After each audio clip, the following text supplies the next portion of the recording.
Deleted ভোটারদের জন্য নতুন খবর নিয়ে এসেছি। যে সমস্ত ভোটাররা ডিলিট হয়ে গেছে তাদের নাম ভোটার কার্ডের লিস্ট থেকে ডিলিট হয়ে গেছে, ফাইনাল লিস্ট যখন বেরোলো 28শে ফেব্রুয়ারি 2026, তাদের নাম ডিলিট হয়ে গেছে। তো তারা বহু চিন্তায় আছে বন্ধুরা, তাদের জন্য আমি সমস্যার সমাধান নিয়ে এসেছি বন্ধুরা। ভিডিওটা প্রথম থেকে লাস্ট পর্যন্ত দেখুন, আশা করি পুরো সমাধান পাবেন। চ্যানেলে যারা নতুন আছেন তারা অবশ্যই চ্যানেলটা সাবস্ক্রাইব করে বেল আইকনটা প্রেস করে রাখবেন। তো বেশি দেরি না করে চালু করা যাক। অনলাইনে আপিল করতে হলে আপনাকে voters.eci.gov.in এই সাইটে চলে আসতে হবে। দিয়ে দেখবেন লগ ইন আর সাইন আপ অপশান আসবে। তো আপনাকে লগ ইন করতে হবে আপনার মোবাইল নাম্বার আর ক্যাপচা কোডটা দিয়ে সেন্ড ওটিপিতে ক্লিক করবেন। ওটিপি আসবে মোবাইলে, 6 সংখ্যার ওটিপি লিখে ভেরিফাই করবেন। দেখবেন সাইটটা খুলে যাবে। দেখবেন ডান দিকে নিচে সাবমিট আপিল বলে একটা অপশান আছে, এখানে ক্লিক করবেন। ক্লিক করলে আপনার কাছে অপশান খুলে যাবে। দুটো অপশান থাকবে। ডান দিকের অপশানটা হচ্ছে বন্ধুরা আপনাদের হিয়ারিং হয়েছে, হিয়ারিংয়ের নোটিশে দেখবেন ওপরে একটা নাম্বার দেওয়া আছে, ওই বড় পাড়া নাম্বারটা এখানে টুকতে হবে। EFS এরকম টাইপের একটা বিরাট বড় নাম্বার আছে, দিয়ে সার্চ করবেন। দিয়ে দেখবেন আপনার নাম, ভোটার কার্ড নাম্বার এগুলো সব দেখাবে। আপনার মোবাইল নাম্বার দিয়ে দেবেন, যেটা আধার কার্ডে যোগ আছে সেই মোবাইল নাম্বারটা এখানে দিয়ে দেবেন। তারপরে দেখুন নিচের দিকে একটা অপশান আছে ফুল অ্যাড্রেস উইথ পিন। অ্যাড্রেসটা লিখবেন যেটা আপনার ভোটার কার্ডে আছে বা আধার কার্ডে আছে, অ্যাড্রেসটা লিখে দেবেন, পিনকোড দিয়ে লিখে দেবেন। ভালো তো বন্ধুরা, এখানে অ্যাপিল করার ডেসক্রিপশান লিখে দেবেন আপনার যেটা মন যায়, বা আমি আপনাদেরকে উদাহরণ দিয়ে দেবো, সেই উদাহরণটা দেখে দেখে আপনারা ওখানটা লিখে দেবেন।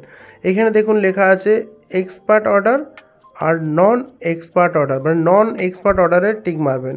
আপনারা যদি হিয়ারিংয়ে উপস্থিত থাকেন তো নন এক্সপার্ট অর্ডারে টিক মারবেন। তারপর দেখুন কপি অফ ইয়ারও, এটা হচ্ছে টিক মারবেন। আর দেখবেন নোটিশের যে কাগজটা ছিল আপনার কাছে হিয়ারিংয়ের, সেই হিয়ারিংয়ের কাগজটা এখানে লোড করে দেবেন স্ক্যান করে। ঠিক আছে বন্ধুরা, তারপর আবার লাস্টের অপশানে টিক মারবেন।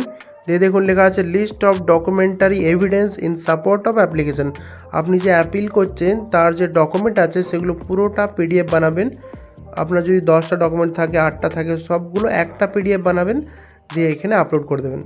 আপনারা কারণটা লিখবেন বন্ধুরা, যে 2002 সালে আপনার দাদুর নাম ছিল বা ঠাকুমার নাম ছিল বা আপনার মামা দাদুর নাম ছিল বা আপনার বাবা মা মারা গিয়েছিল, সেজন্য দাদার নাম দিয়ে আমি অ্যাপিলটা করেছিলাম, মানে আবেদনটা করেছিলাম, SIR ফর্মটা আবেদন করেছিলাম। সেজন্য আমার নামটা কোনো কারণে বাদ চলে গেছে।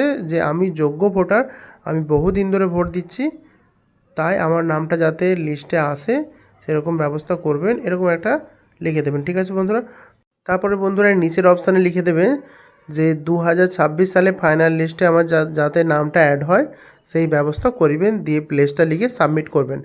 সাবমিট করলেই আপনাকে আধার ভেরিফিকেশান করতে বলবে। আধার ভেরিফিকেশান বলতে আপনার আধার কার্ডে মোবাইল নাম্বার নিশ্চয়ই যোগ আছে, ওই আধার নাম্বারটা লিখবেন। আপনার আধার কার্ডে যে মোবাইল নাম্বারটা যোগ আছে তাতে ওটিপি যাবে, ওটিপিটা দিবেন, দিয়ে সাবমিট করবেন।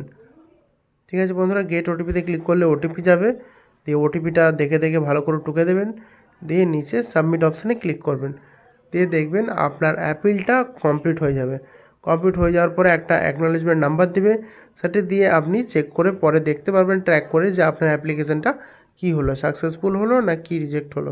বন্ধুরা এখন সার্ভার ডাউনের কারণে পেজটা ব্লক হয়ে যাচ্ছে।